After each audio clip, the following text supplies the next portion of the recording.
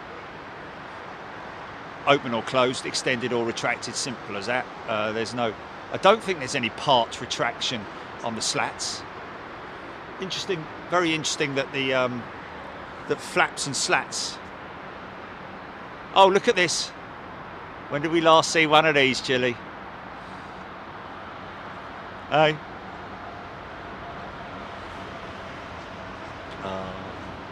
This time yesterday, those sorts of things when you're coming up.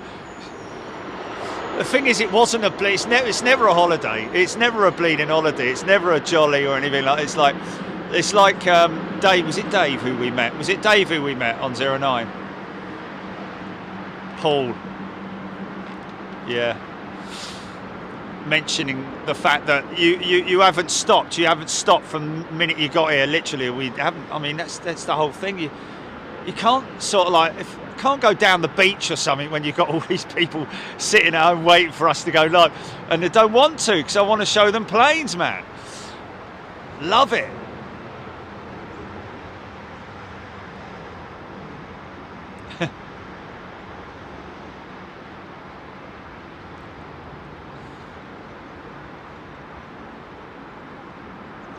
Got to say, I'm looking forward to going back to Madrid and hiring that ATV. Yeah, go on, girl.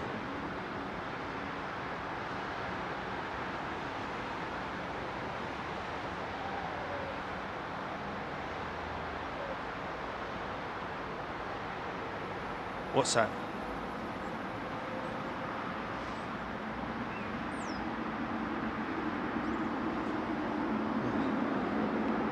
Oh yeah.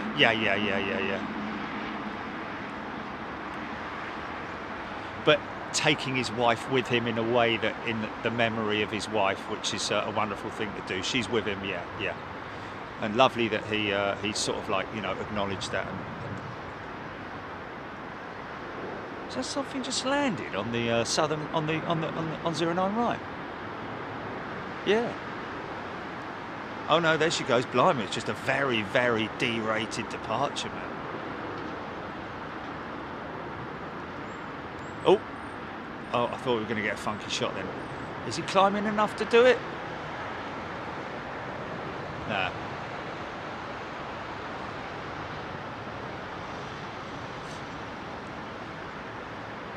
Or put him in the kennel with all the cats and dogs.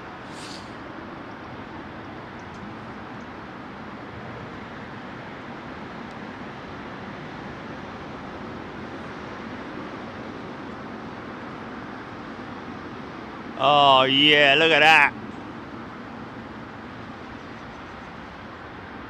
Great thing is, it's like when I was speaking to Dave East, I'm like, mate, you're the guys that make it all happen. He was like, yeah, but you're the guy that makes it entertaining and has exposed aviation as something really cool to the global audience. Yeah, makes it cool, makes us look cool. Yeah, makes them look cool, and it is, man, because these pilots at the moment flying that airplane, it's a day, it's day in, day out kind of thing. But now they look at it upon, and there are so many pilots that write into us, you know, are saying thanks for catching us.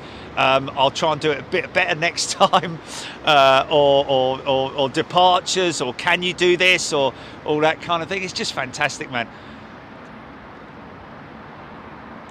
Yeah.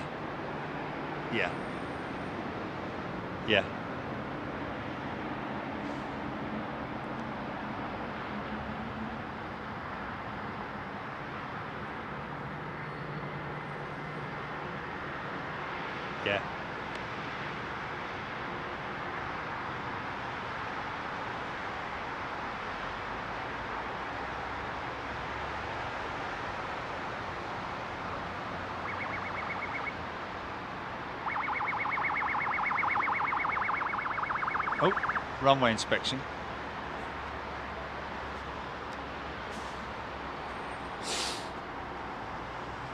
And Again, like I say, when we talk about going to Louisville, folks, we will be focusing on all the folks that work there, in the sheds there, outside on the ramp, depending on whatever the conditions are in terms of the weather. They got to do their job. Things have to arrive on time. It's not like they're like, I mean, unless the airport has delayed operations, those containers are coming off or going on, and they need to go on. Very, very time sensitive, as they say. Also, we talked about dry lease and wet lease and all that kind of thing before, folks, but I think the official word for a lot of these, like what Atlas Air are doing with Kuhn and Nagel, for example, Atlas Air operating the aircraft on behalf of Kuhn Nagel, and it's what's known as an ACMI, Aircraft Crew Maintenance Insurance Agreement / contract. So they will provide the aircraft, they will provide the crews and the maintenance, and also the insurance for the aircraft. So basically, Kuhn Nagel, their operations will be taken care of by Atlas Air themselves. Sometimes it's via or through by way of a lease company, where airlines operators might have a funky shot here. Could have a funky shot. Is he a little bit too high?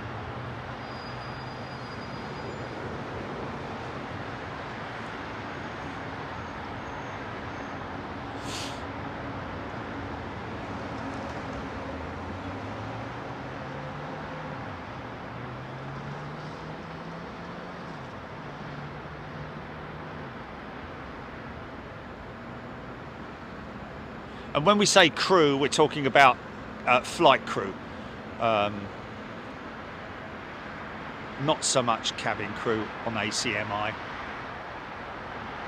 Well, I don't know, maybe if it's ACMI is generally related to the cargo operations, not so much. It's a bit like what Titan, I believe, are doing with Virgin Atlantic is ACMI, possibly. HGC, great banking shot, thank you. Welcome, Airline Videos, welcome back. Is that Kevin? A very warm welcome back to you, Kevin. Andy P, John Grinham, Josephine F, Baz Alderson Jackson. Airline Videos is here with us all on Twitter. There we go. Kevin, great guy. Had a great chat with him, both myself and Jilly. Might want to check that out. Which was it's vlog, is it? Is it a vlog? Yeah. Yeah, that's right. Yeah. The podcast, that was it. Yes. And it was great. Sue Taylor. I see Finnair going back. I see that Finnair going back.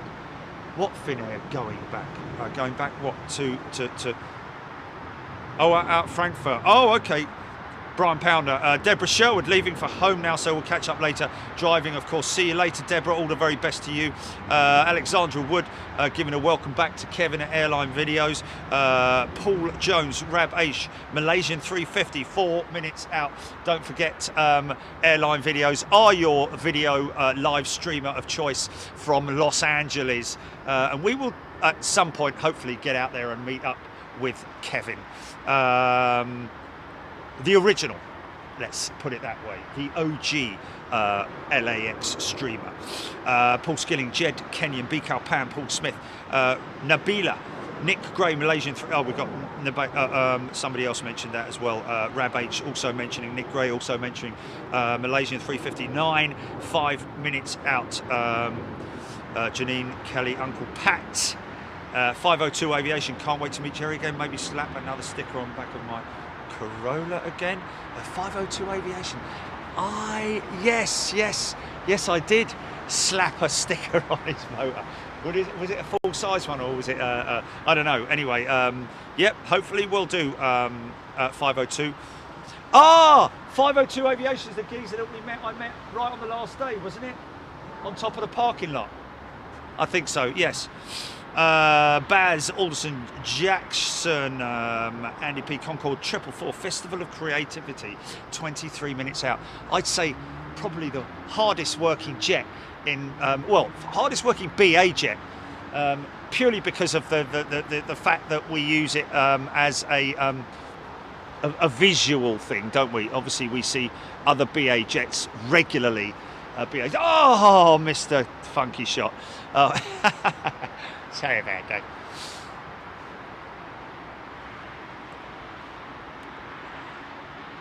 No. Lisa Stevens, Kristen Taco, Finnair 350 seems to be returning to Frankfurt, made a U-turn over Cork. Wow, there we go. A 350, Phil Wilson. I have to thank you, Jerry, for driving us all about in Miami. Couldn't stop watching.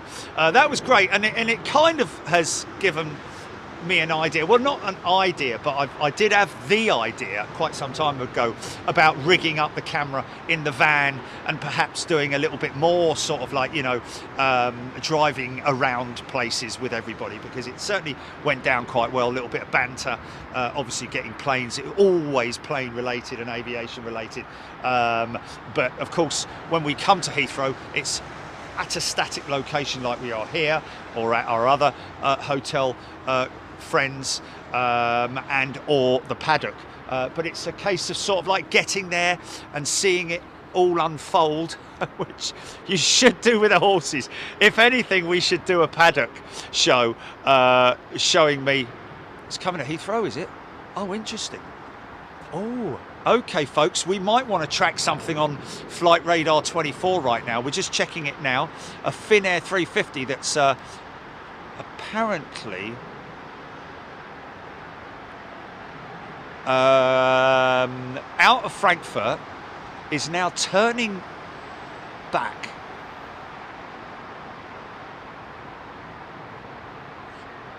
Seagull getting in on the funky shot stuff there as well.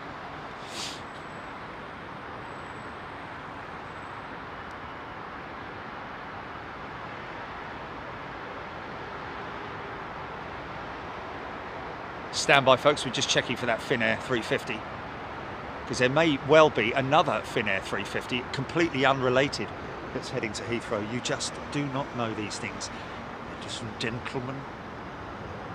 Beautiful sunset coming up. God knows how I'm going to get up at 6 o'clock tomorrow morning. How am I even going to hit a golf ball tomorrow?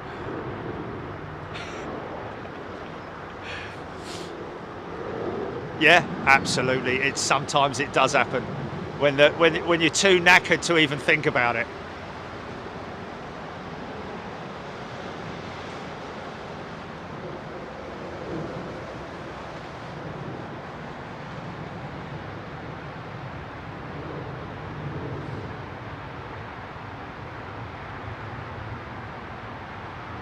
Martin giving us details. Thank you, Martin.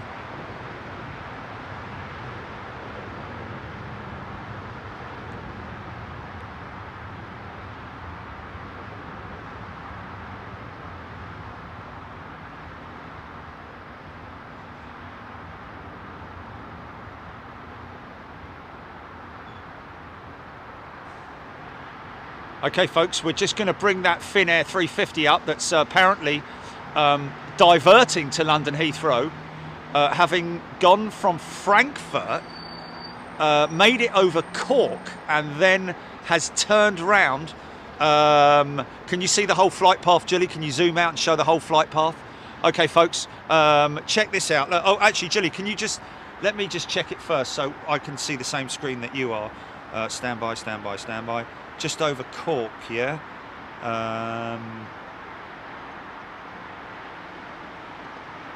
Okay, it's not shown on my flight radar. It's pretty typical, isn't it? I'm not.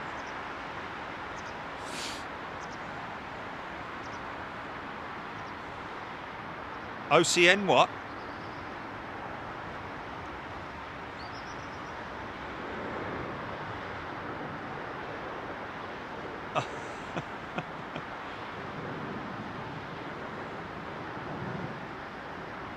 Oh, no results.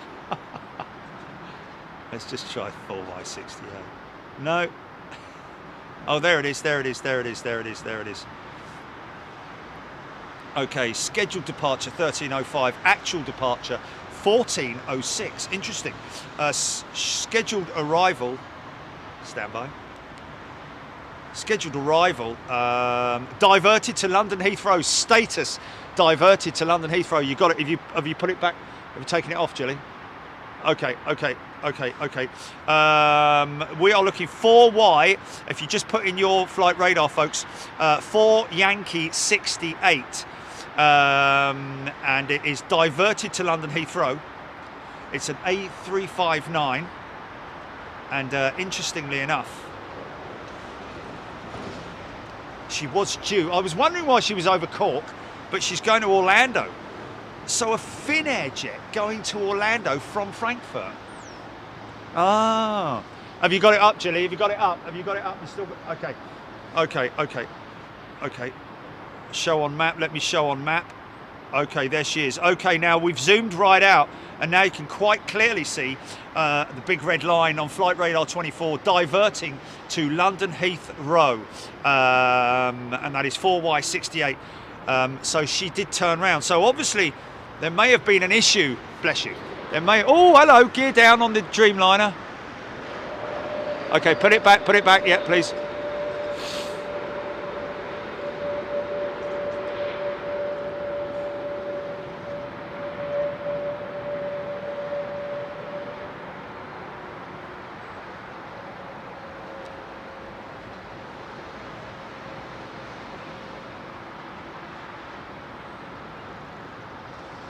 Very peculiar.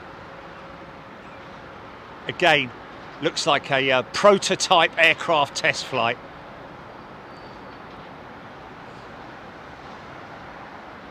But that is the result of a hot brake, or well, I say a hot brake. It's probably more like a failure, brake failure. And when I say the word failure, don't look at it as being like oh my God. It's just one of the wheel brake assemblies has malfunctioned in terms of stopping the wheel from rotating, and therefore they have to wait. I think around about 2 minutes is the time that they need before they can retract the undercarriage. So any moment now, you'll probably see that the gear doors will fly down. And of course they close the gear doors. Here they come now. And that's causing a lot of wind noise you'll hear there. Shh.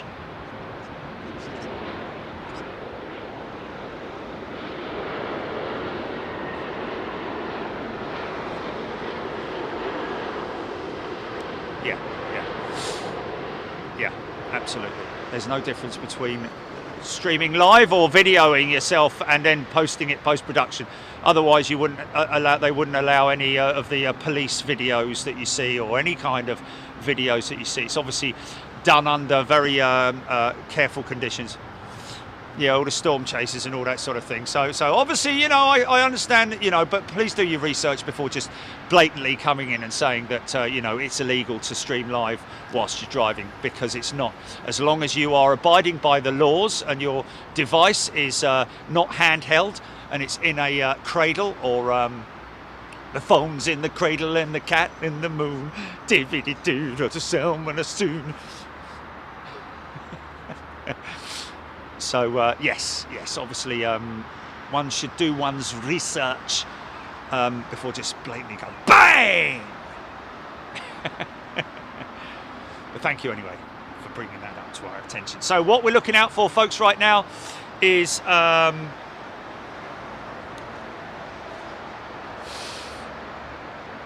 okay, so it's not squawking a general emergency. It seems as though it may be a technical issue, perhaps something that they have tried to troubleshoot,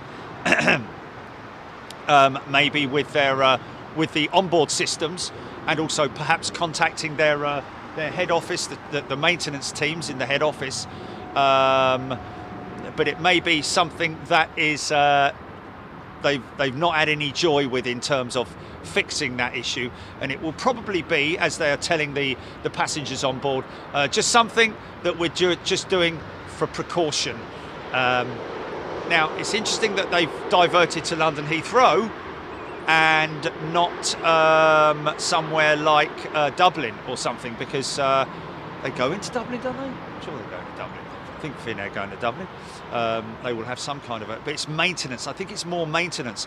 If they have an issue, bless you, if they have an issue with a 350, they may well be able to cadge some pieces off of British Airways, for example, because British Airways obviously have a huge base here. Oh, okay, interesting. Okay, so who said that? Who said that? Is that someone said that? Oh, okay. So very true. Oh, so Gilly mentioning that they would have to be type rated to land at a specific airport. So that may also be the reason why they're not going into Dublin. But who knows? Sometimes it's a little bit of a going to get a beautiful shot of her. Look at these lovely sunset arrivals.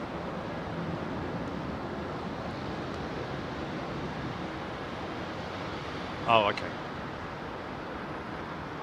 Okay, it was on a documentary. Okay, thank you.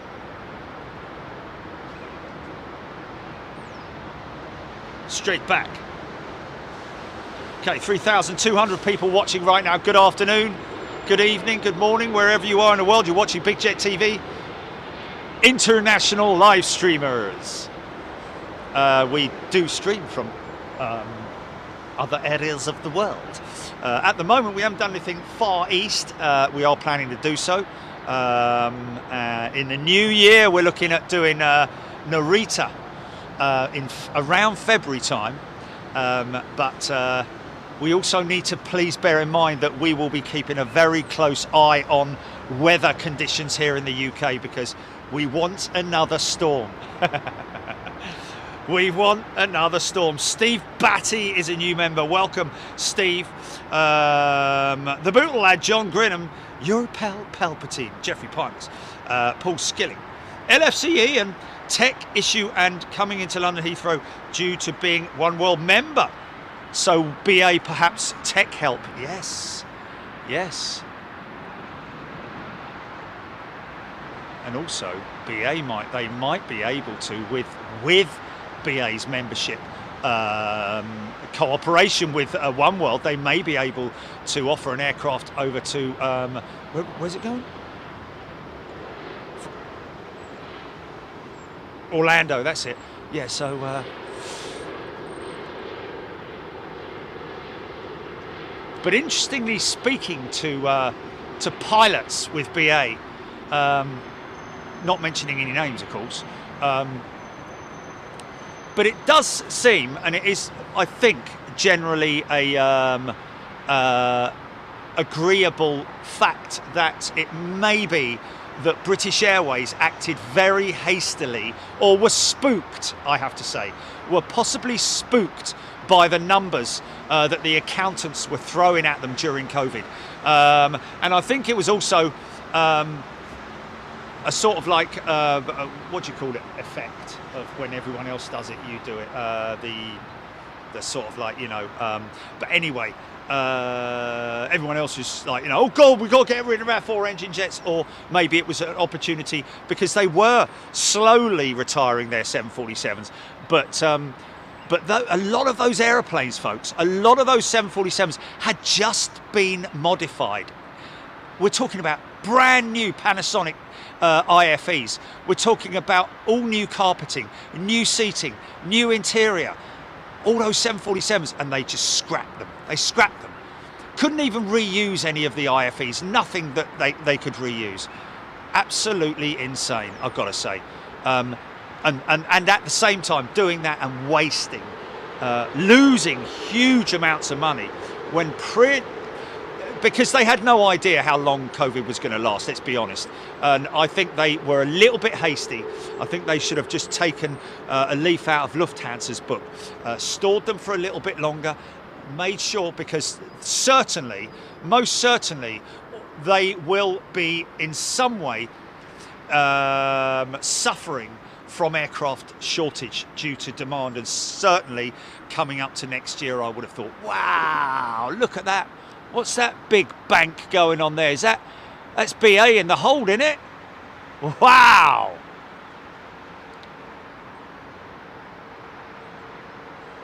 I just saw this huge underside, man.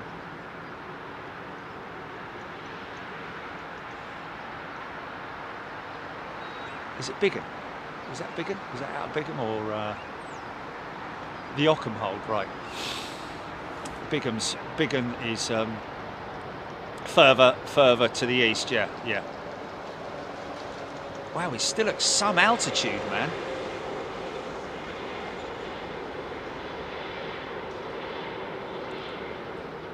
Yeah. We will do Haneda and we will do Narita together, folks, most definitely.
Yeah, baby.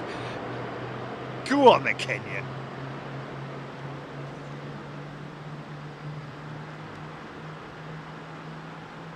Is that Dreamliner starting up?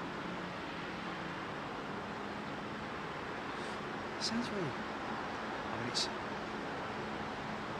likely to be GE engines, but 380 on approach, 380 on approach.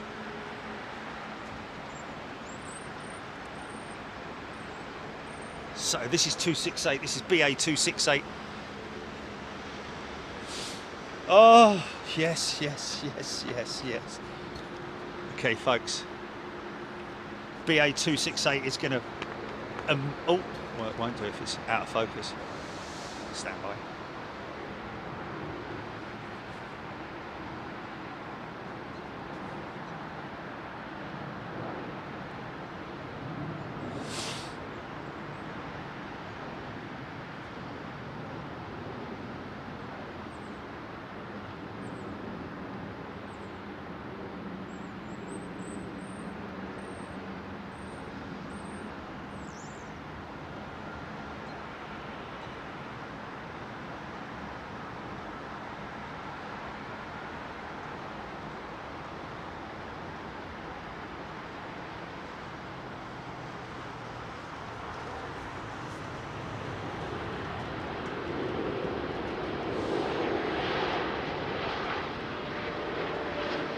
All on the brakes.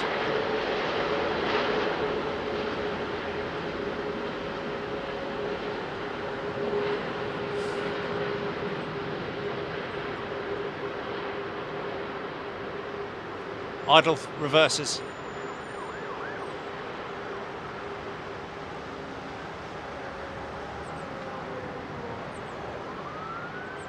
Because there's so much rubber being laid down and touching down. It doesn't matter how smooth the touchdown is. It's always, you always feel that as the wheels hit the runway. It's a great feeling, man. I love it.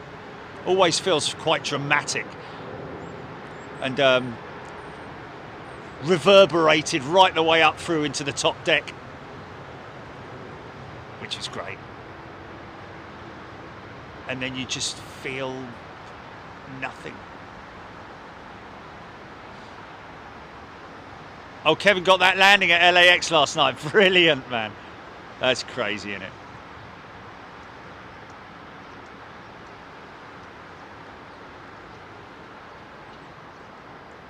Boston,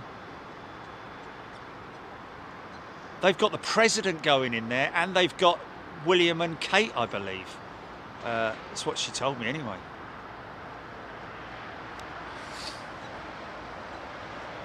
Mind you, they live in America, don't they? So it'll only be a regional. Oh, don't they? Oh, okay. No, okay. Sorry. The other ones, yeah, sorry. Oh, yeah, that's it. Looks tiny, that winglet, doesn't it? But trust me, man, it's humongous.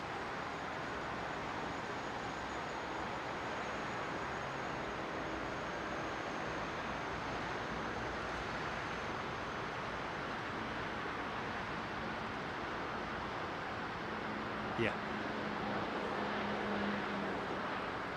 Yeah, yeah.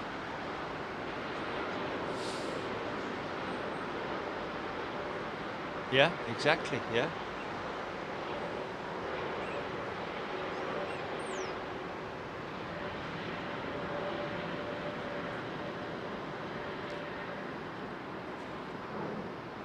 Yeah, she's, oh yeah, she will, yeah. She's still adamant that we should go out there in February, but, you know, for the de-icing, but, you know, it's a tricky one. I said need to be yeah, no, exactly. I know, it's crazy. Yeah, potentially, yeah, but there are other, yeah, potentially, yeah, exactly, yeah. I said, yeah, exactly.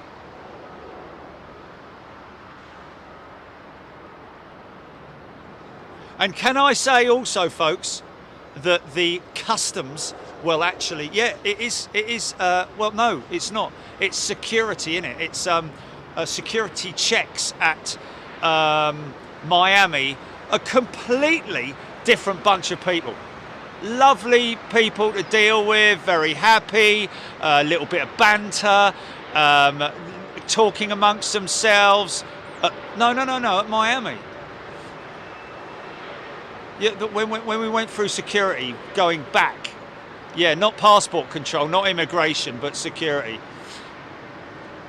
Lovely people, man. Absolutely chalk and cheese, yeah. And I have put my global entry application in. It has started, already gone through the process of the criminal checks, which, believe it or not, came back like within 24 hours. No surprises, to be honest with you. But now it's in the hands of US immigration, or US border control and immigration and all that kind of thing, I think. Hello. Hello.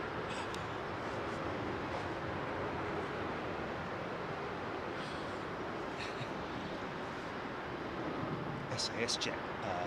We've got an update on the SAS jet.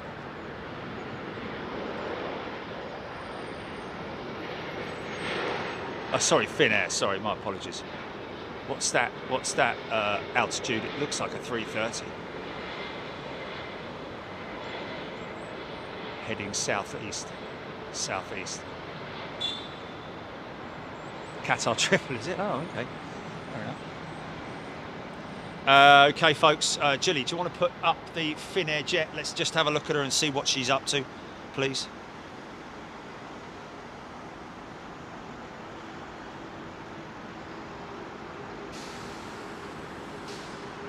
Three and a half thousand people tuned in. Welcome, everybody. Hope you're doing well. Hope you're having a good week. We are on Wednesday, aren't we? Yes. Oh, my goodness me. We never stop, folks. That's the one thing that we're so committed, because we love it. It's not like, you know, it was a bit of a struggle you know, with the jet lag today, and it will continue probably for a couple of days. But it's not like, you know, oh, I've got to get up and go and film planes. It's like, I want to get up and go and film planes. In fact, we were on the way back. I was like, oh, Jilly, do you think we should? I think I'll maybe give you a day off or something like that. Let you sort of like get back into the. And then last night during the football, I'm like, Jilly, do you fancy doing? Do you fancy doing maybe just do a couple of hours tomorrow? You know, oh yeah, 100% are fine with me. And I'm like, you know, why not?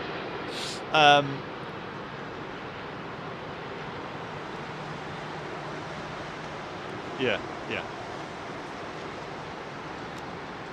Yeah, there we go. Yeah. D-Bash Mode, global entry was a breeze. Agent during interview said she never saw results come back so fast. I've lived a dull life. There we go. Yes. Wow, something big spooling up on runway 09 right. Anthony Teal, pretty good lineup. Love the sunset bootle lad. Nabil D, your channel is running without moderation. That is outstanding. We do have moderators, and Jilly's running that whole show, but it's critical. Here's your festival of creativity. You need to keep your channel clean, folks.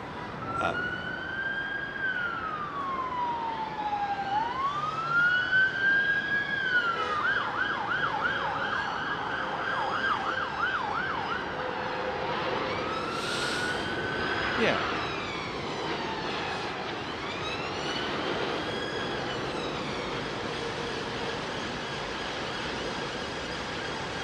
Oh, look, size comparison.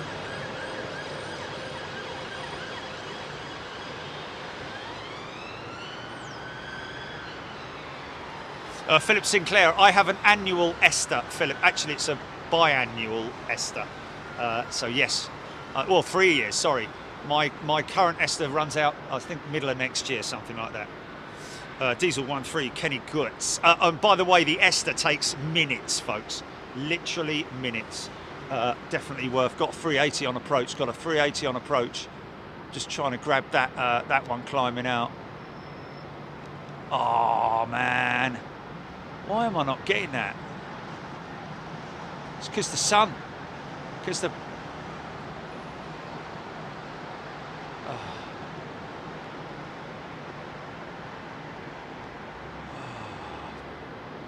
Yeah, man. Yeah, exactly. Sorry, folks. Beautiful example of a bank shot there, but I don't know what that was all about. Oh, she's going in on the southern. That's bleeding typical, isn't it? What are they all waiting for? They oh, hello. It is definitely a technical issue then. As in, yeah, we've got. They're not running the blues, which is quite interesting.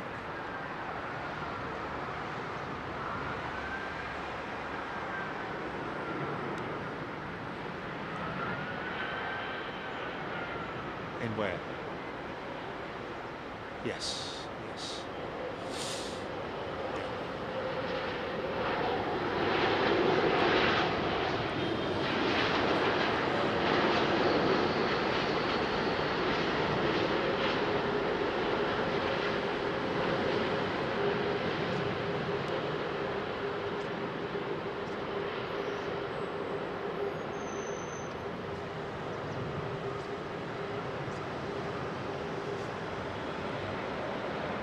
Really?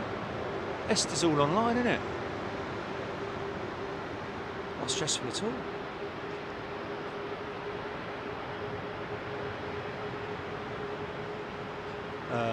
Give me an update on that 350, would you, please?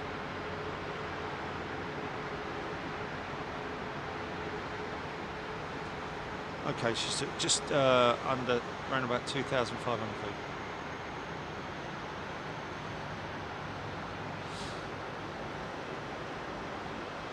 That is not the 350, by the way, folks. That's a 777. I'm just filming it because it's beautiful.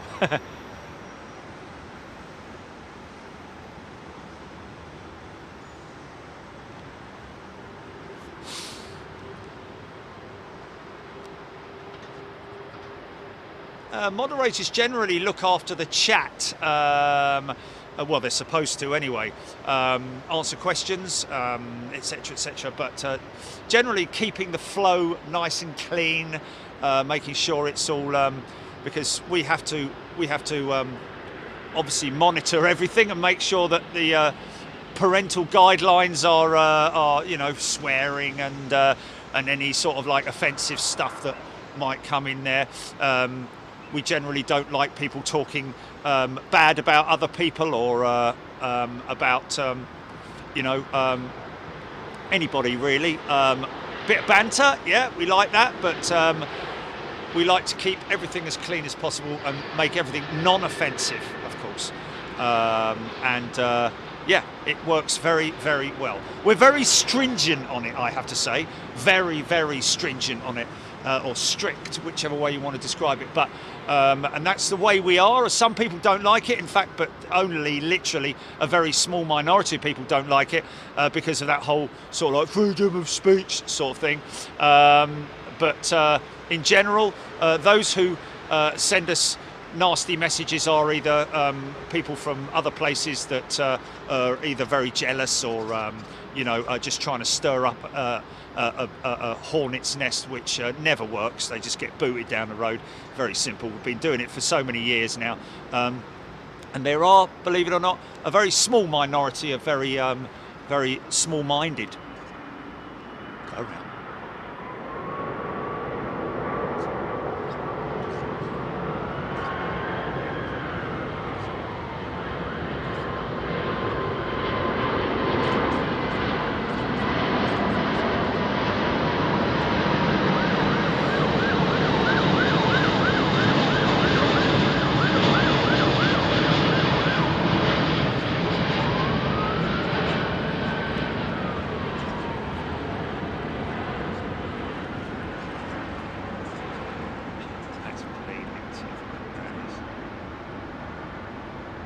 Can you believe it, folks?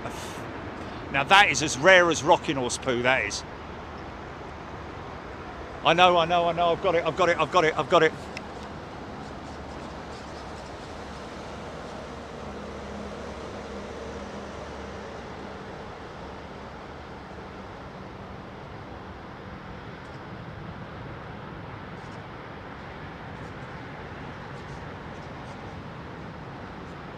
Yes, we do.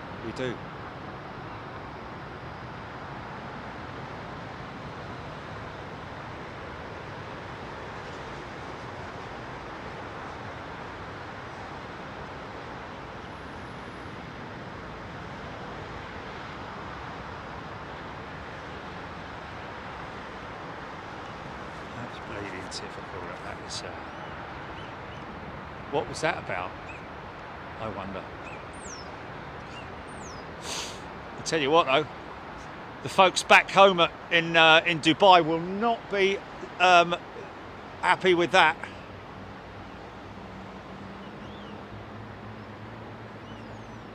Yeah, we use it. Yeah, it's not an official term, but.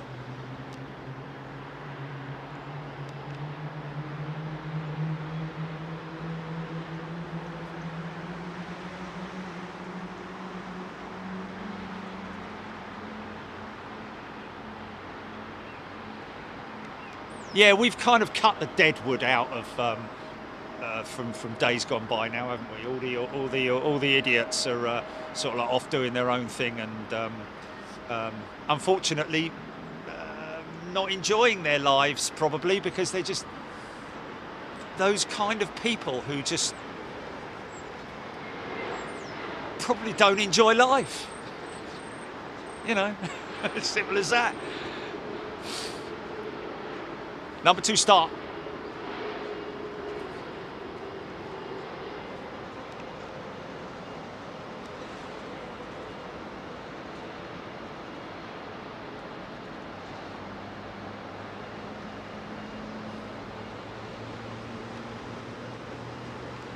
Be great if they stopped you on the runway, mate. They put the operations onto the northern runway.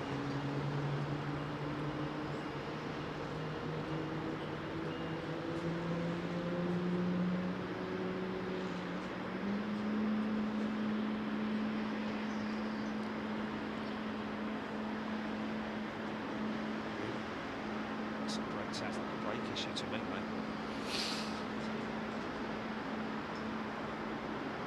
May have been a brake malfunction in terms of like.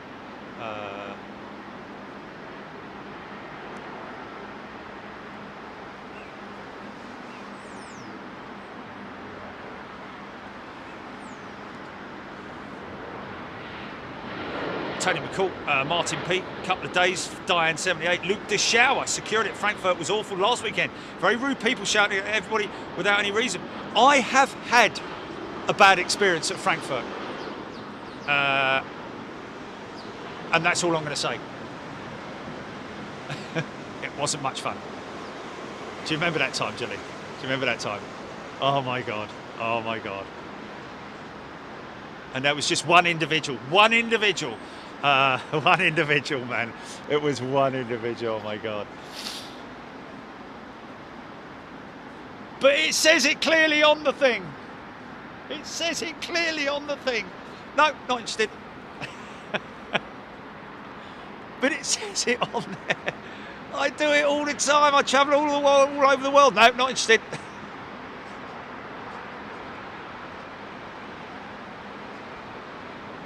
And then after, what, 20 odd minutes? After about 20, big long rollout apparently for that Finnair 350, folks. No, they wouldn't have had fire units for a, yeah. Is she still on the runway or has she pulled off the runway? Okay.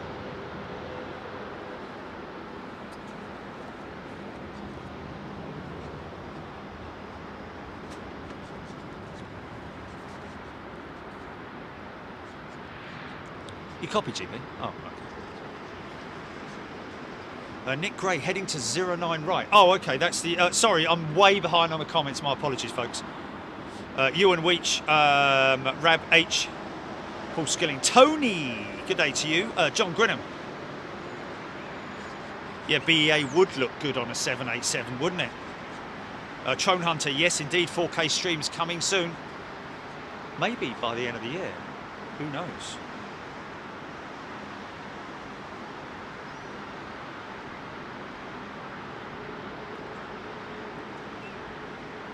Your pal Palpatine, the Finnair looked like to me like it was keeping the nose wheel off as long as they could. Maybe maybe that was because a brake issue and using the wings for aero effect.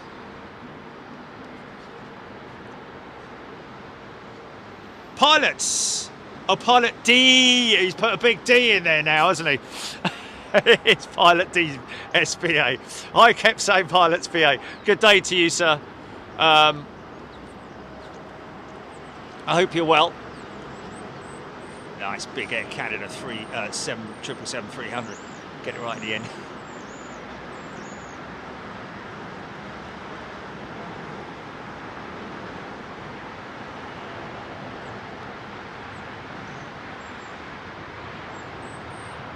We did catch a, incidentally folks, we did catch a bird strike at, very unfortunate for the Birdicles, in Miami. Yeah, we did timestamp it in the comments apparently. Yeah. So if you click this timestamp, and this is obviously first class and super class members at this stage. I think it was during the members show, wasn't it? It wasn't it wasn't during Freeview, was it? No, it was day 2 as well, I think. Wow, look at that pressure over the wings, man.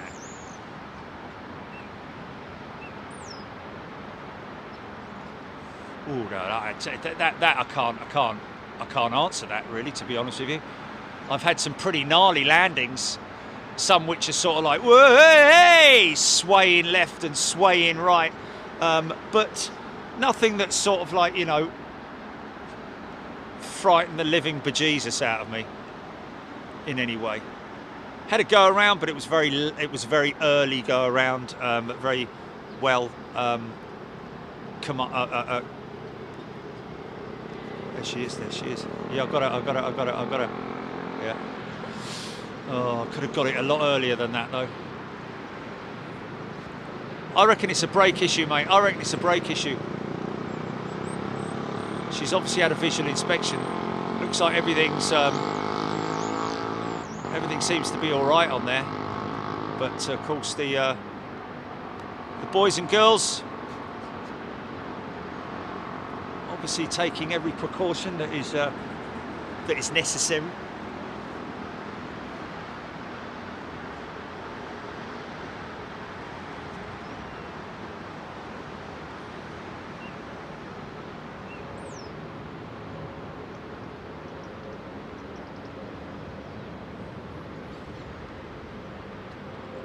Oh yeah.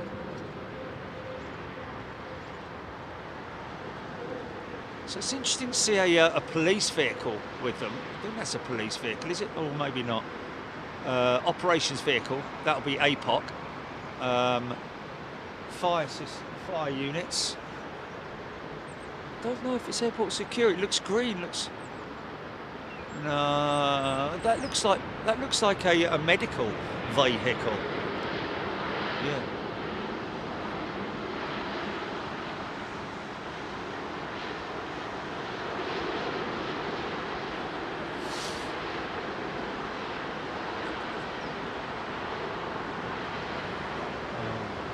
Oh, God. Well, that's an experience. It's not so much a landing, is it? It's more an experience. 4 hours on the runway. That's disgusting, man.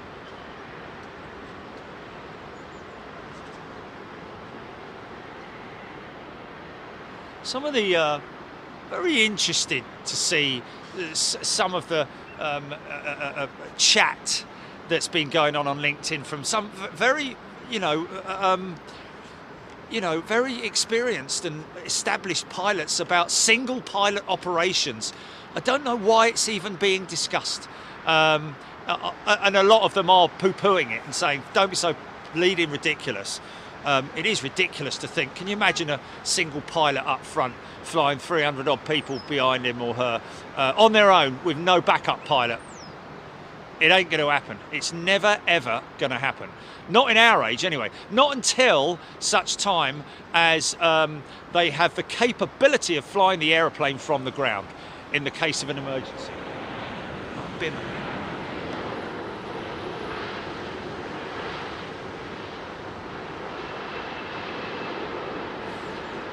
Oh, really? Oh, Lakenheath. Did you say Lakenheath? Holly's saying that apparently Lakenheath have a little bird hospital which they can take birds to if they're obviously not killed on impact.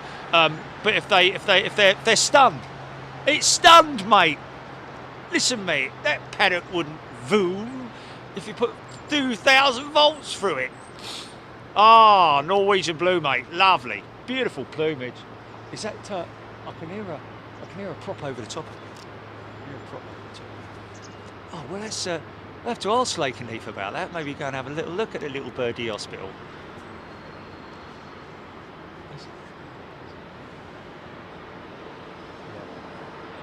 I know it's. I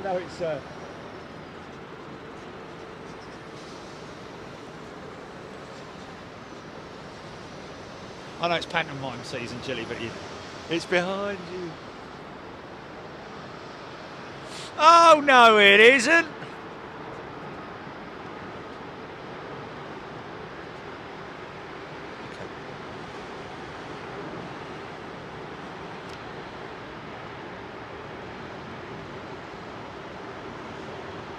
Not in our time, anyway.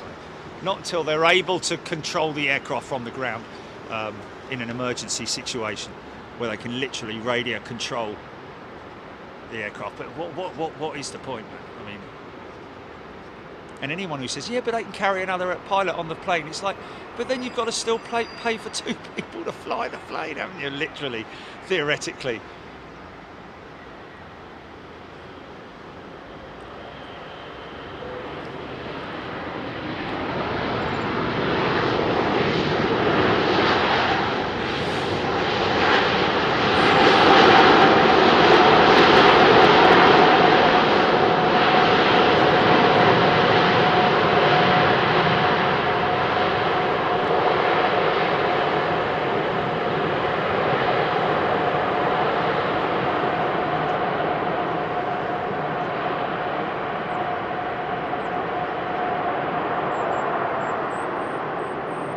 Yeah. I'll be honest with you, mate. I do prefer the UK climate, only because, well, I love it here at Heathrow, of course, but I absolutely love the diversity of weather conditions here at here in the UK.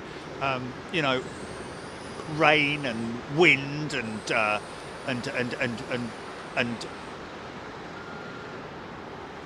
the different effects that you get with the cold over the wings, etc., etc.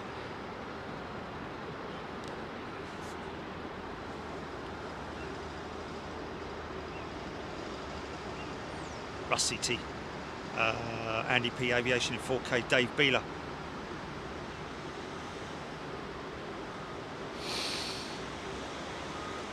Dave, it won't start, and it won't ever start until there is some serious. What's that? Well, it was a crane for a minute, is it? You know, if there's supposed to be a relief pilot, there will have to be a relief pilot. It's not like they will just, like, you know, because you have a certain amount of hours that you're limited to, and when you say a relief pilot, I mean, if you need a relief pilot, if there has to be a relief pilot, there will always need to be a relief pilot, and there will be a relief pilot. It's not like, oh, they'll take the relief pilot out and start just doing a two-man crew.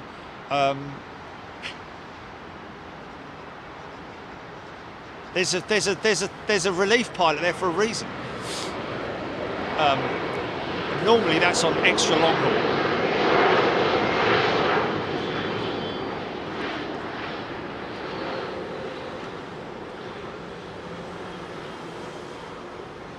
Or ULH, ultra long haul. I'm just not even prepared to entertain any idea of single pilot operations in any way, shape, or form.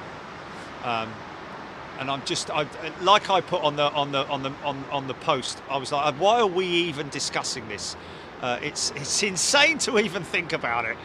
People will not get on an aeroplane if they know there's one person sitting up the front, and you're relying on him or her to be completely fit and, you know, not likely to have any sort of like coronary or medical issue. That's why even like Pilot Dan, I'll call him now, mentioned that all pilots have to have different food that's on the menu, purely because if one of them falls ill, then the other one can continue to operate the aircraft. And even then, in that case, I'm guessing that if a pilot goes down and they do not have a relief pilot on board, they will have to divert, I would imagine, surely. Would they not? Well, they would do, because the pilot needs medical attention. But you know, it's just every time you discuss it, it comes to a dead end. It's like, what is the point in discussing it? These aircraft, you know, I mean, I guess way back in the day, they were probably like, oh my God, you serious? Two pilots, no flight engineer? Well, the flight engineer, all he was looking after was the running of the aeroplane, and now that's all done by computer. So that's why they did away with the flight engineer on the older airplanes, when they were all analog, and they were just great. God, son! Oh, I've got a Chili, are you there? I've got to send Dave East that video clip of Star Trek. Star Trek video clip.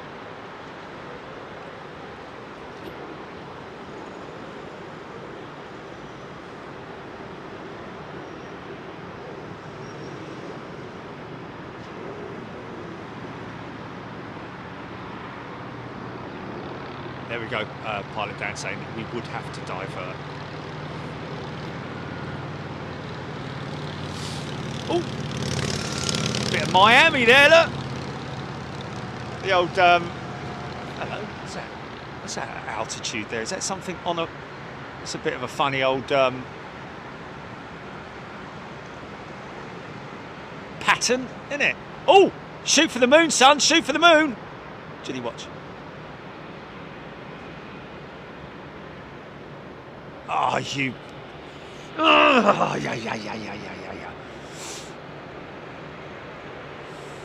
Oh, I love this camera, but sometimes. What's he doing? That I guess he's vectoring for. He's obviously been out and about.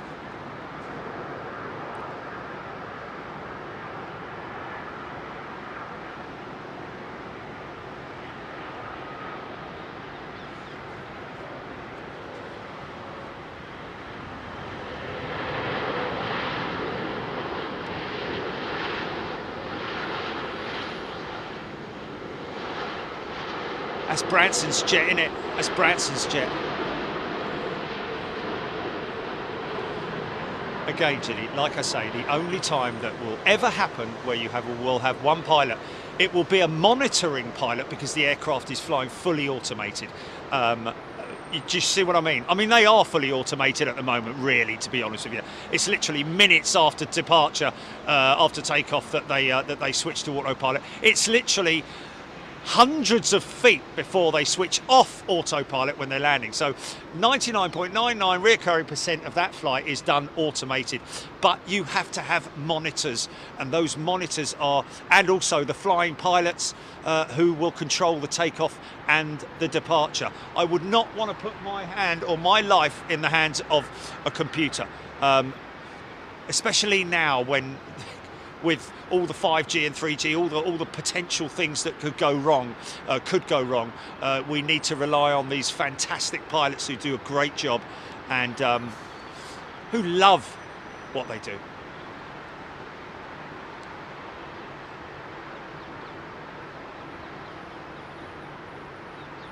Yeah, that's a busy shot, isn't it?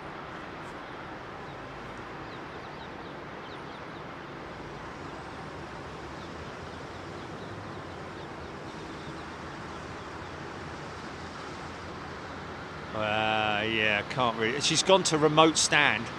Yeah, she's gone to remote stand, so the back door's open. So passengers still on that jet. That's interesting, that. So that may well go out.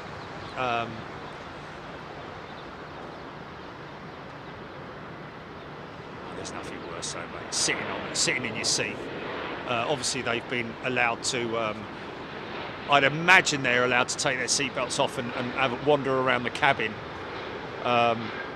But no further than that. Not like that Thai Airways one where half of them came out and were spectating on the steps, which was great for them, of course. And they all knew they were on live on the show as well, which is great.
Did I mention that I have a bug?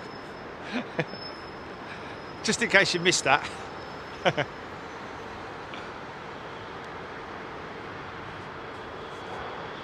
At my boutique, blah, blah, blah.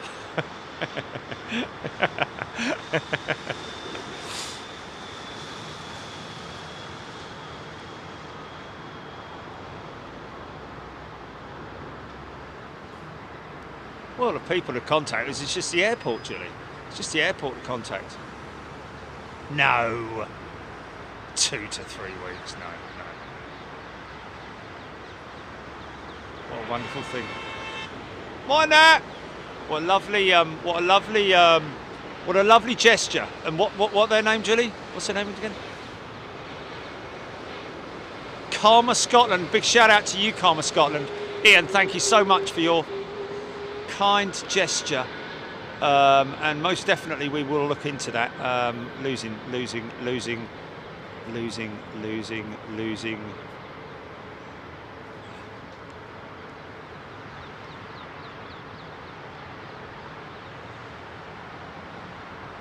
So is that I doubt a cabin related issue, but it's bleeding freezing up here.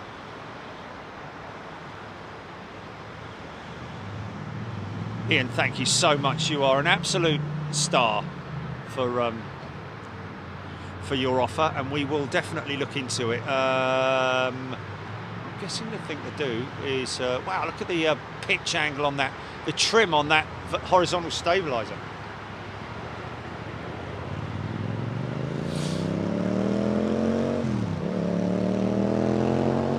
Pilot's BA Sunset always provides amazing views at airports. It does. Karma Scotland. Thank you, Karma Scotland. We got that. Thank you so much. Appreciate it. And we will certainly look into it. And I think it's probably worth, the first port of call would be to contact the airport. If the airport are happy with it, we show them all the stuff that we can send people. It's very simple. Just go to our website and just go to the corporate page. You'll see the kind of professionalism that we have and the sort of things that we have dealt with in the past as well, in terms of being airside, professional organisation, professional setup. So, you know, not that we want to go airside there, but it would be something that people can refer to and see just how professional our setup is. Air Action 2257. John Singleton. Mac Cat Lady. Mac Cat Lady, always a Christmas Day show for us here on Big Jet TV. Has been since the start, I think, as far as I'm aware. Because obviously we appreciate there's a lot of people out there who are on their own during Christmas Day, and me being one of them, except of course Chachi. I'll give him his presents in the morning, and then we'll come out and do a show. And probably Boxing Day as well, and we will, if we can, and more than likely will, do a charity event, which is always very successful and always very humbling, but also we do need to be aware and fully understanding and appreciative of the fact that people will be struggling this year and possibly for a couple more years. So I just want everybody to understand that we appreciate that you don't need to give anything to charity. Just be there with us, enjoy the day. You obviously support the channel, which is always very, very humbling as well. I'm always massively humbled by the amount of support that we get from people through their membership, and we cannot thank you enough on that. And it is great to see that people do dip in and dip out of their membership. You keep your stars, you keep your status here on the channel as well. You don't start all over again, so you start with one stripe again if you need to take a month off or whatever, or however long, you still come back with the same amount of stripes that you did when you started, so that you went out last time. Okay, that's a BA380. Who's that? Oh, look at that. Is that our plane, Jilly? I think that's our plane. Hey? Randy Schwartz has gifted a membership. Randy, a wonderful thing to do. Thank you so much. And Latam Dan has also gifted a membership. Is that LEB going out, Jilly? I think it's LEB going out, mate. Deb Butler, solo Christmas Day is the best. No arguments. Can watch what you want and eat all the roasties. Yes, indeed it is.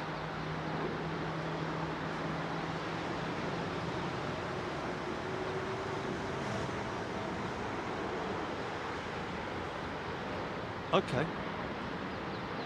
Okay, well, I mean,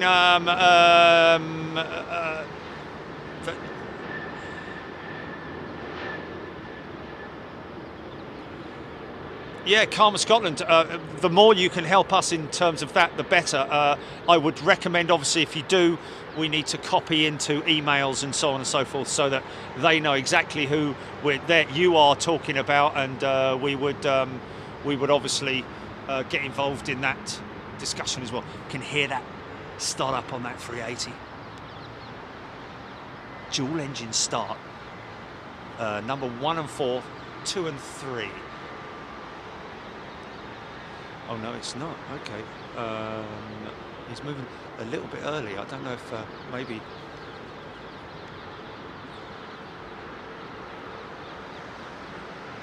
Nice bit of ribbons off of the wingtips there.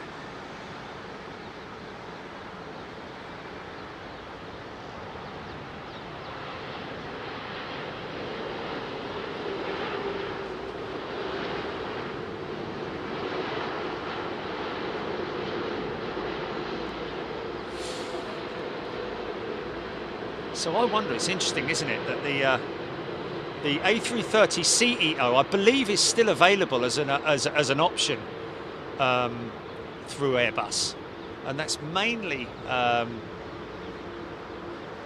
possibly as a military type or a government aircraft or whatever. But I think it's just available now with the Trent 700 engine, which is interesting as well, because I would imagine that at some point in time Rolls-Royce will stop manufacturing the Trent 700, much like General Electric will stop manufacturing the CF6 engine, which has been replaced by the Gen X engine. And as I mentioned earlier on, that the LEAP engine, which is a replacement for the CFM56 engine, is a modification from the Gen X engine. So most of all of the technology has been borrowed from the Gen X engine, because the CFM56, I believe, has titanium blades or alloy blades, and not. It's got multi blades, isn't it? Multiple blades. And of course it's a high bypass ratio turbofan, of course much more bypass. Now this is interesting. We have an emergency vehicle heading in that direction. Is that possibly?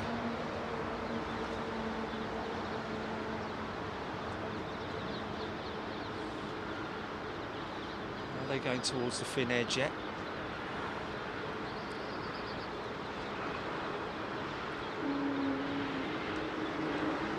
Oh, Air Baltic. Always say CS 200, 300. I think that ops vehicle is definitely heading towards, maybe not.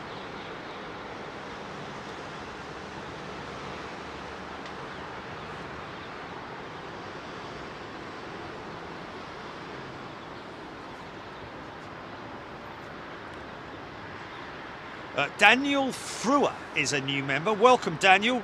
Along with Lennon Polanco is a new member. And a big shout out also to Ty, who has gifted 10 Big Jet TV memberships. Thank you so much. If you are gifted a membership, folks, please do come in and say thank you.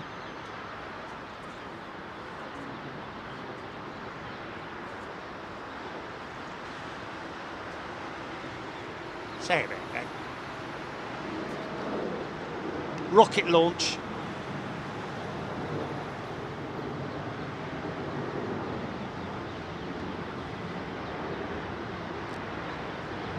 Yeah, repeats.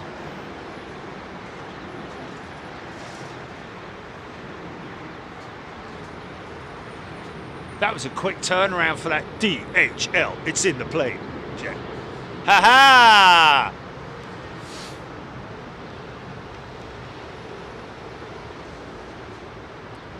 Real Sea Fishing UK. Temporarily down and a vertical antennae went walkies. Okay. Russ CT has gifted a membership. Lovely thing to do. Thank you, Russ. Thank you, all you wonderful people who not only support the channel but also support our friends out there who are perhaps not aware of how much interaction you can have here as a member on Big Jet TV. Esther Bernard. Is Esther Bernard giving a shout out to Ty? Thank you, Esther, for doing that. Ken Alloway, nice livery. We're talking about the Air Baltic thing. What's that? Try to see what. Oh yeah, we had to go and try to see the Falcon 9 launch, but we couldn't see it. It was too far. 200 miles away, folks. You know, there was a little bit of cloud coverage as well. Well, it wasn't cloud coverage really. It was just drifting, big, beautiful, puffy white clouds.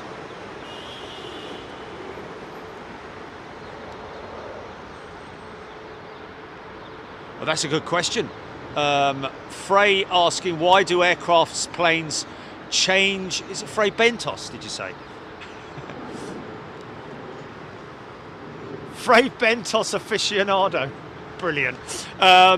Asking, why do planes' wings change shape when they land? Well, what they're doing is effectively, at this point in time, because of the speed of the aircraft and the air rushing over the wing, and it's all designed and developed to do that, is the wing will flex due to the pressure,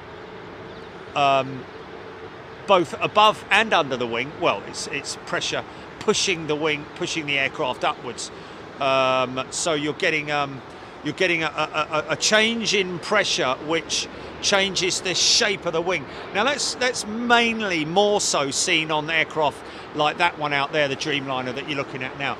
I mean, that is, you can see there's not a lot of flex in that wing at the moment, but you will see an incredible, I think it is around about 11 feet or something like that on the Dreamliner wing.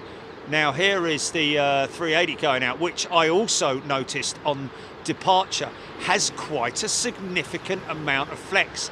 Doesn't look like it when we're watching it here, but I can assure you, and I filmed it going out, I filmed us going out of Heathrow on the BA380, that there is a significant amount of flex. You can see those split ailerons working now. Look, it's a bit grainy, but there they go, outboard ailerons. It is a significant amount of flex. I'd say 4 or 5 feet at the minimum, the flex on the 380 wing. But not as noticeable, obviously, as something like that Dreamliner. Boeing's wing generally is a more flexible wing than the Airbus wing, I've got to say. Diane 78, China Airlines 350 in 8 minutes. Well, we're going to cut the show soon, folks. Just purely because we were only planning to do it. James the Drummer, remember folks, if possible, any people who are gifted memberships to thank people who gifted. Yes, James the Drummer, very true indeed, thank you for that. Linda, welcome Linda. Hunt, who's a new member, welcome Linda.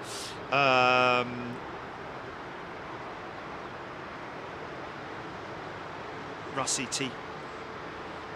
Deb Hunter, Brian Williams, I generally visit with family for a short time. Matthew Trainer, Bev Charles, Jeanette Haynes, Sailor Mike, welcome everybody. Mac Cat Lady. Yeah, we'll be out on Boxing Day, regardless of the conditions. Hey, let's all hope for a nice snowy Christmas, shall we? That would make everybody happy, wouldn't it? I'll be up here freezing me off, and you can just be at home nice and cosy. Mind you, I think a few people are going to be wearing their winter woolies indoors this Christmas, aren't they? Nothing wrong with that. Nothing wrong with that. Last night I was sitting at home, even though I had the heating on, I had it on very low. and because I want to save energy, of course. But sitting there in me, Chachi had taken over one of me hoodies, not wearing it obviously, but lying on it, and so I had to get my other one out, and was wearing me hoodie with the hood up whilst watching the football. Nothing wrong with that, to be honest with you. Once you get used to it, nothing wrong with wearing winter clothing inside your house. Imagine the whole family.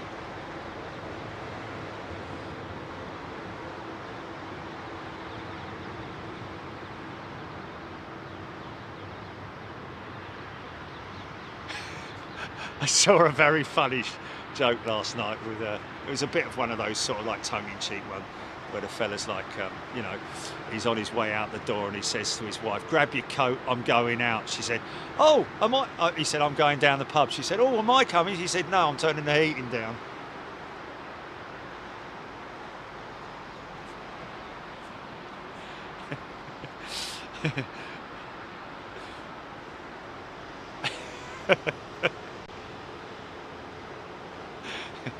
Anyway, you had to be there. SKW, Force 10 Southwesterly Boxing Day. Have some go-arounds for Christmas. That would be great, wouldn't it? Heidi Heffington, would love to have some snow for Christmas. Tony, I've been practicing knitting. Wow. Nick Gray, TG Osprey. What's that?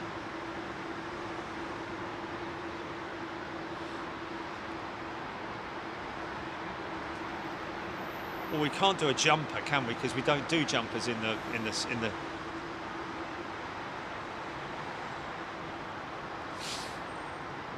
Okay.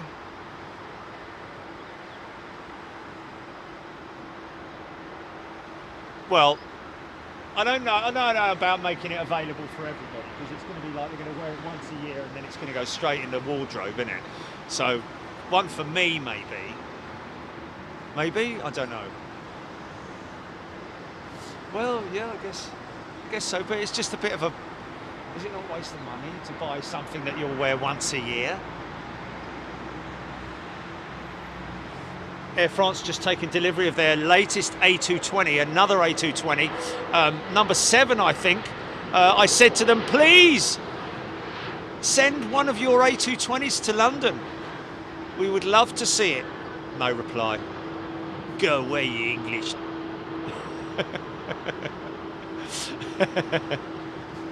Sorry about that. Eat my onions. Randy Bushbaum. Another wonderful show tuning in from Palm Springs. Randy Bushbaum. Heidi Heffington. Deb Butler. Bev Charles. Ty. Jez White. Jez White's 58 today. Well, Jez, I'm one day behind you, mate. Oh yeah, when I was a kid, I always was expecting my in-laws to bring me both my Christmas and birthday presents. Absolutely demanded it. Yeah. Can't I just pin a bit of holly to me shirt or something? Very right, Nick. Follow the greens. Follow the greens.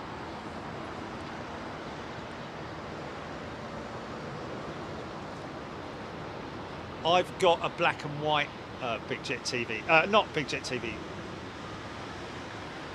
I think I did, because it wasn't. Yeah, I bought it on Amazon. It wasn't. Yeah, but it was a horrible material, man. It was a horrible material. It's like the old. Well, no. No,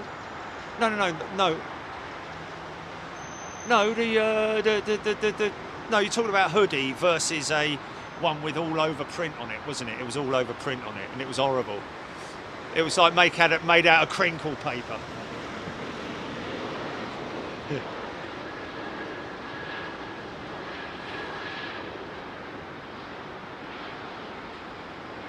Wayne Hartshorn. Yeah, it'll be lovely being up here on Christmas Day with you folks. It really will. And also on Boxing Day as well. We'll look after you. Okay, Finnair showing. Amy Lee is back. Welcome back, Amy. Finnair is showing as a departure. Her beacons are not flashing yet. However, I think that's the. Is that the L4 door? That's the L4 door, I believe, is now closed.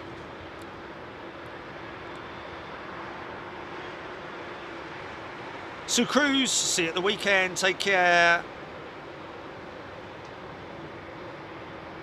It all changed in the 90s, the white Christmases. I mean, I think it's a random thing, man. I think it's a random thing, really, you know. Yeah, I mean, you know, I remember many times driving up to Aunt Mavis's, Auntie Mavis, and Auntie Nora, Jeremy. We used to drive up the M25, the partially finished M25, I must say. It ended at the top of Reigate Hill. We had to do the rest of it through London. It was quite funny, really. M25 partially finished. They were the days, eh? Hey? Back before the war.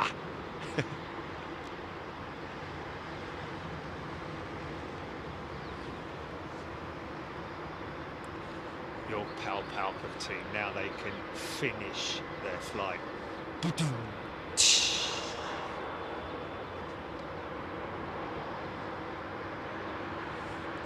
Heidi, it is 4:20 right now, and it is getting dark.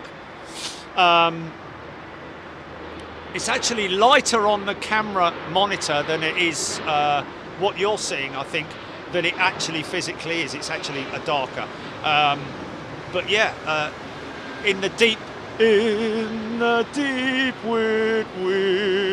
winter, frosty winds may blow. Sorry, that makes you really think of Christmas, doesn't it? But it's nothing like that anymore. What was I singing on? What was it?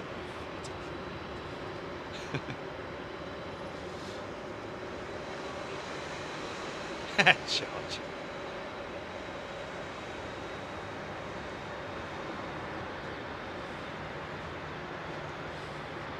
Amy Lee, good to be back. This channel has been my distressor after my long days of nursing clinicals. Oh, Amy Lee, this has been my de-stressor. Isn't that a wonderful thing? What about when I'm ranting though?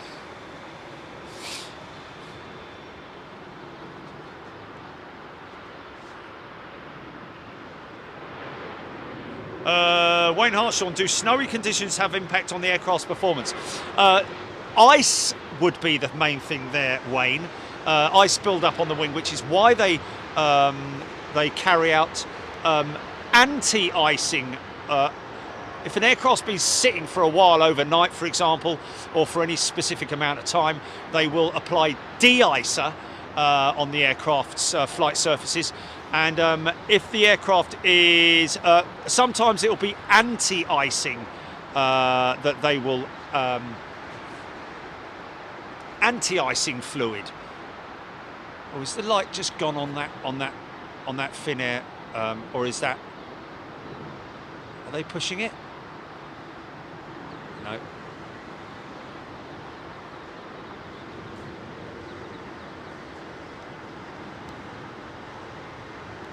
No. Diesel 13 remembers snow at Christmas in '81. NFC in. We're walking in the air. Sorry. Ken Alloway, that is Rael Jardinian. Flown by Anton Deck. Way, Old Dave East flew Anton Deck there and back, didn't he? Said they were most very nice people down to South Africa. Hey, how's it? Frot banana. Said they were very nice, a couple of lads. Had to put a jump seat on what's it called, for matey, for deck, yeah. A special jump seat. Whee! Put special games in there for them.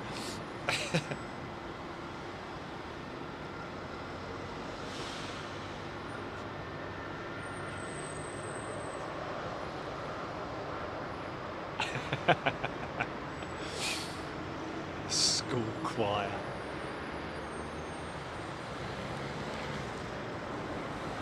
Right.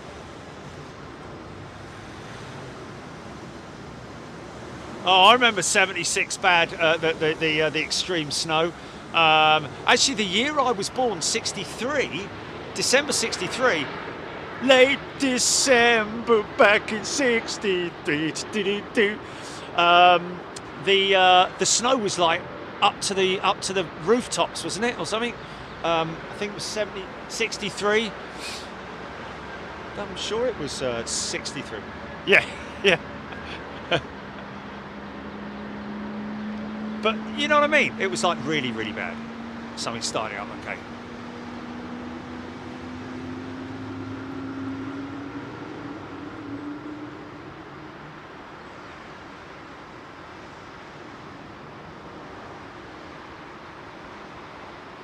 There's the leb going out. There's the leb going out.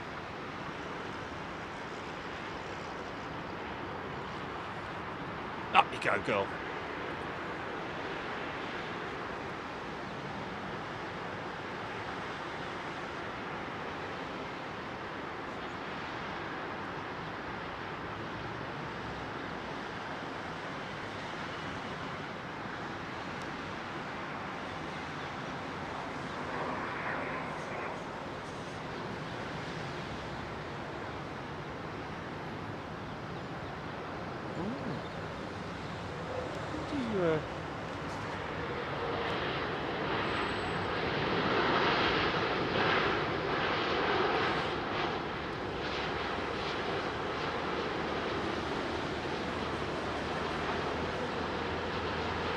Yeah, the sea froze, mate. Yeah. Totally. Thames and everything. Bit like Victorian times, we were skating on the Thames. Good morning, sir. Good morning, Motto. Morning, Governor. Spirit had him for an old ex-leper. You should have. Did you just say ex-leper? Sorry.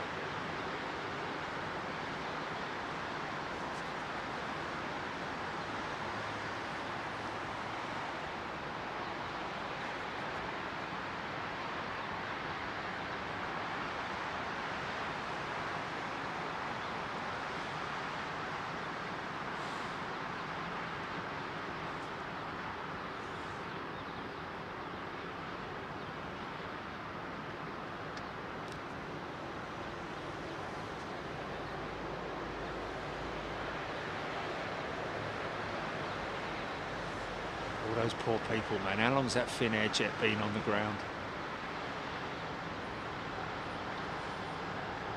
They haven't opened the door again, have they?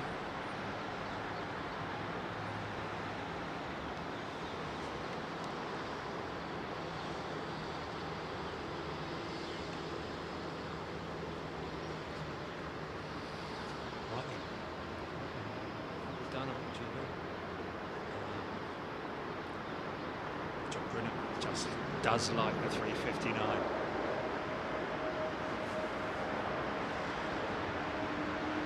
Okay, let's run the Korean triple. Start up on the Virgin 78.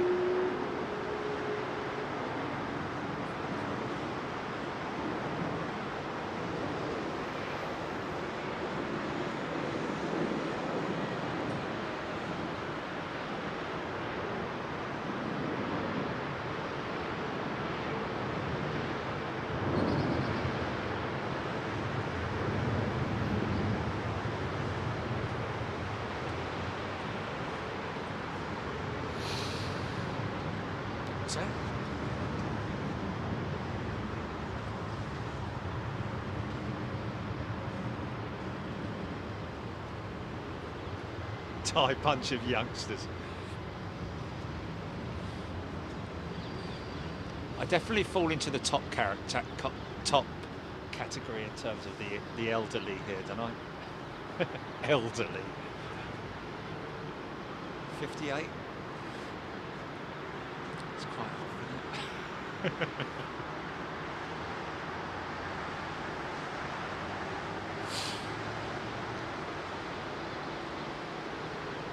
No road trip today, folks. I've got to. What I am going to do on Friday, I'm going to check and test the rig up capability of those sticks in the van, or try and jerry rig some kind of a mount in the van.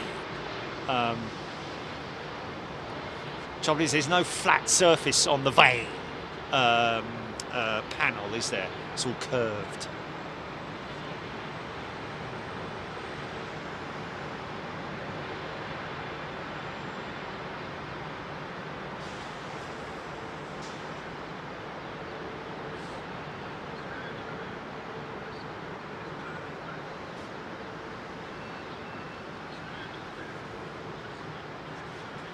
Oh, cool! That's cool, man. Pilots BA found out my nan's on one of my passengers on Boxing Day. Well, then we'll get that. We'll get that, though. We'll get that, GP. What time are you going out, Pilots BA?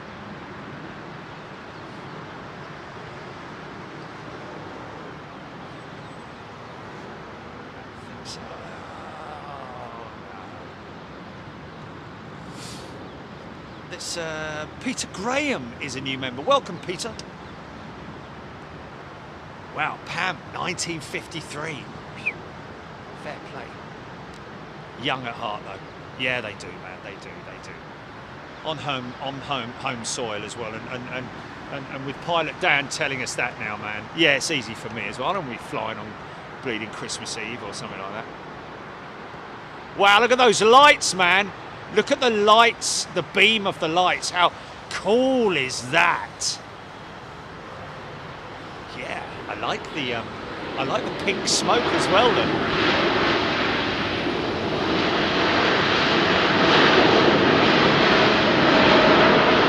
Yeah, the Emirates go around till it will just look like an Emirates 380 taking off. Oh, okay, yeah. Or you could put featuring Finnair 350 divert, and then cut that in that shot of it. Yeah. Oh yeah, you could do one of the featuring 380 Toga. Yeah. You could do that, and then timestamp it. Yes, I think that's probably the better one.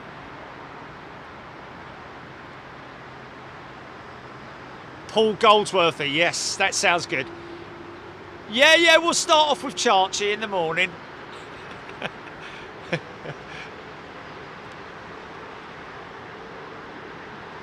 Oh, look, is that... You're not getting that dark line, are you, in your shot, are you? Is that just my monitor doing that?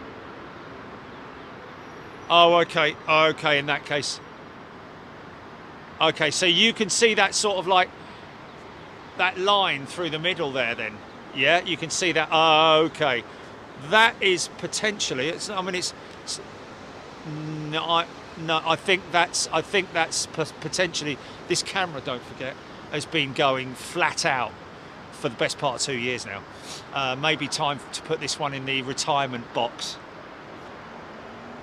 Still absolutely put. In fact, I can see it now. Look, I can see it now.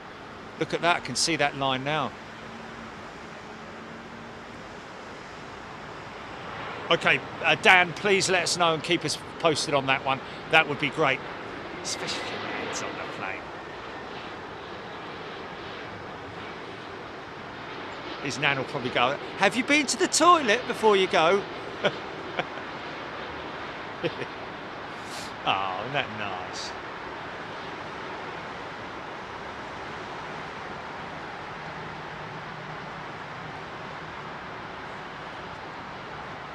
Oh, Sarah Deal must be old, remembering a TWA 707. Oh, I don't know about that. Well, I mean, I remember TWA 707s as well. So. I don't know what that is.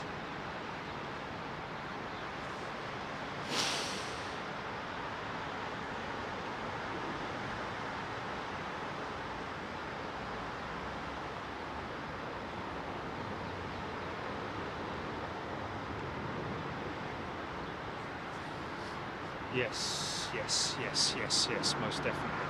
It's just such a tiny, minuscule plop in the ocean though, Jilly, isn't it?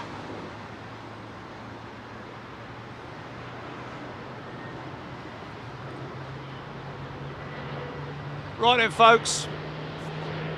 That's it. We're out of here.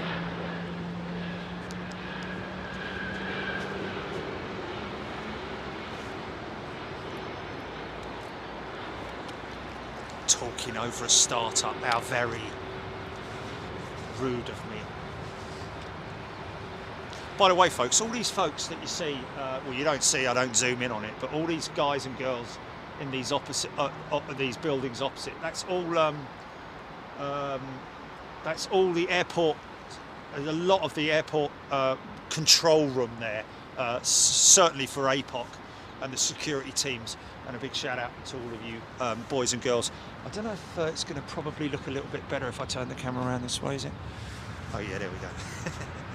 Okay, right, well thank you folks for once again, I'll try and finish this one, for joining us. Welcome to everybody, all our new members. Thank you to everybody who has gifted membership as well. Great going over Miami as well, that was fun. We will be back on Sunday as normal. Look forward to seeing you then, and make sure you wrap up warm because you might need to. Yeah, lots of other stuff going on. We'll continue to do what we do. Thank you, Jilly. Great to see Kevin getting involved as well.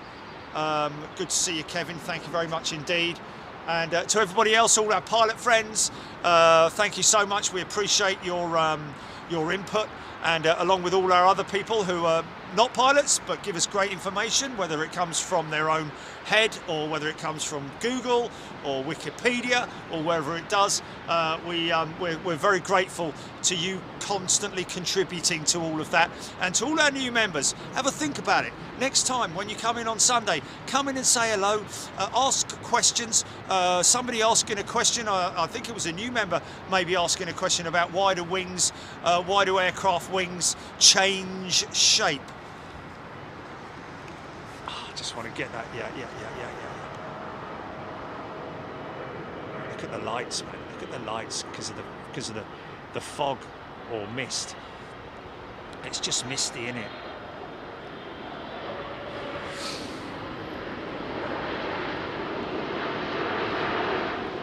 It'll be 09s on Sunday, folks.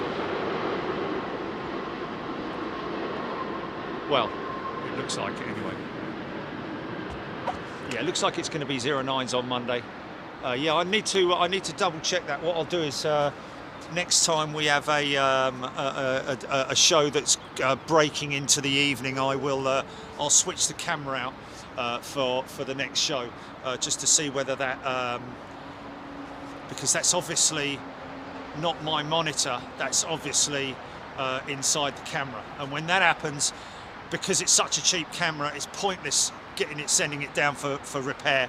But we do donate these cameras, folks, by the way. I have already given, who was it I gave one? That fella who used to come up, he still comes up and sees me at the Renaissance, doesn't he? That fella, the geezer that dresses all in black. Do you know what I'm talking about, G? No, not Darth Vader. Hello, Jerry. I like your camera. Sorry. Let's get this one on. Let's get this one. Why, you little...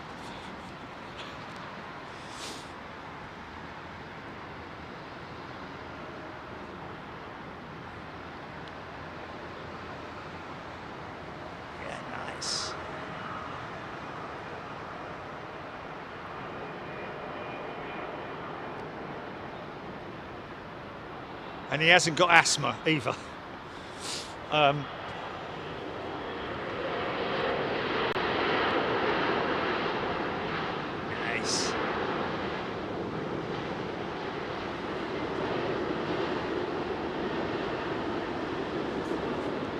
That's the one thing with the 380.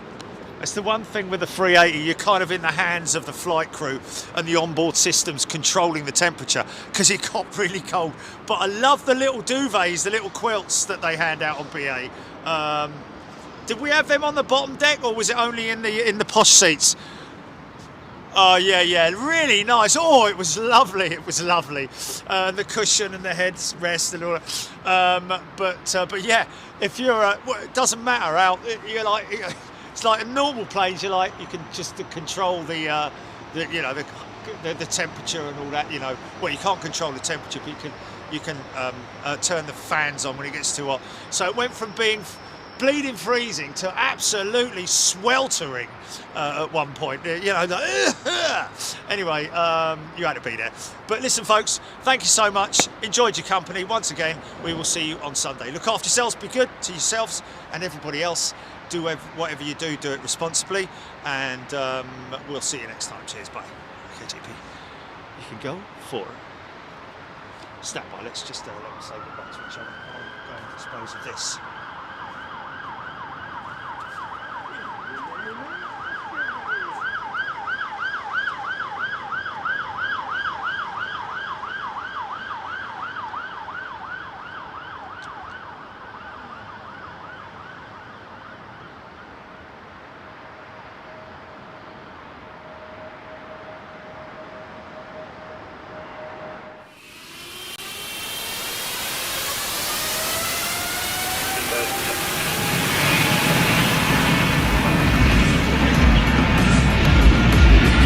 Yeah.